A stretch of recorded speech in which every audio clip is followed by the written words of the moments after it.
CEO जब भी लाल रंग देखते थे तो तुरंत बेहोश हो जाते थे, इसलिए वह साल भर लाल रंग को फिल्टर करने वाले चश्मे पहनते थे। यहाँ तक कि उनकी कंपनी में आने जाने वाले हर व्यक्ति के लिए कोई भी लाल वस्तु लाना वर्जित था। इंटरव्यू देने आई लड़की ने यह बात भांप ली और अपनी लाल गुड़िया को तुरंत छुपा दिया। उम्मीद के उलट जैसे ही उसने अंदर कदम रखा, उसे पता चला कि उसके काम की चोरी प्लेजरिज्म हुई है। वह तुरंत गुस्से से आगाबूला हो गई। वह सीईओ के पास गई और उनसे जिम्मेदारी लेने की मांग की, लेकिन उन्होंने उसे पूरी तरह से नजरअंदाज कर दिया। लड़की को गुस्सा आ गया। उसने लाल गुड़िया उठाई और उनकी ओर फेंक दी। सीईओ के लाल फिल्टर वाले चश्मे गिर गए। उनकी आंखों के सामने लाल रंग छा गया। उन्हें तुरंत चक्कर आने लगा और वे जमीन पर गिर पड़े। लेकिन लड़की ने अपने अधिकारों की रक्षा करना नहीं छोड़ा। उसने कंपनी के कर्मचारी का वेश बदला और सीईओ के कार्यालय में घुस गई। सीईओ सुरक्षाकर्मियों को बुलाकर उसे बाहर निकालने ही वाले थे कि तभी उसने अपने कपड़ों पर लिखे लाल शब्द दिखा दिए। सीईओ के पैर फिर से कांपने लगे और वे लड़की की ओर गिर पड़े। जैसे ही उन्होंने लड़की को छुआ, उनका चक्कर आना बंद हो गया। लड़की ने उनका हाथ झटक दिया तो उन्हें फिर से चक्कर आने लगा। यह परखने के लिए कि क्या वह लड़की वाकई उनका इलाज एंटीडोट है, सीईओ ने उसे बार बार छुआ, जबकि वह साहित्यिक चोरी के सबूत दिखा रही थी।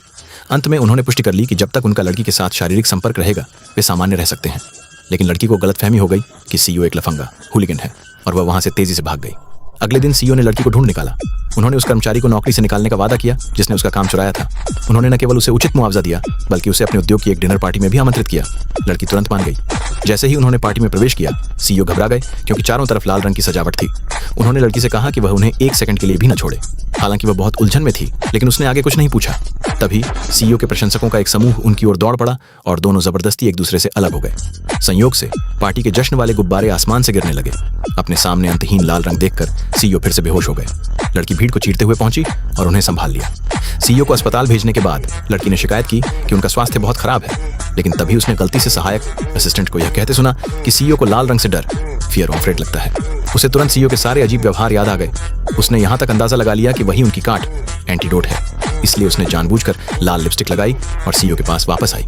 जैसा कि उम्मीद थी, लाल रंग देखते ही उन्हें फिर से चक्कर आने लगा। लड़की ने मौका पाकर उनका हाथ पकड़ लिया जो चश्मे की ओर बढ़ रहा था। अगले ही पल सीईओ सामान्य हो गए। लड़की सीईओ को चिढ़ाने से खुद को रोक नहीं पाई, लेकिन तभी उन्होंने अचानक उसे अपनी बाहों में खींच लिया।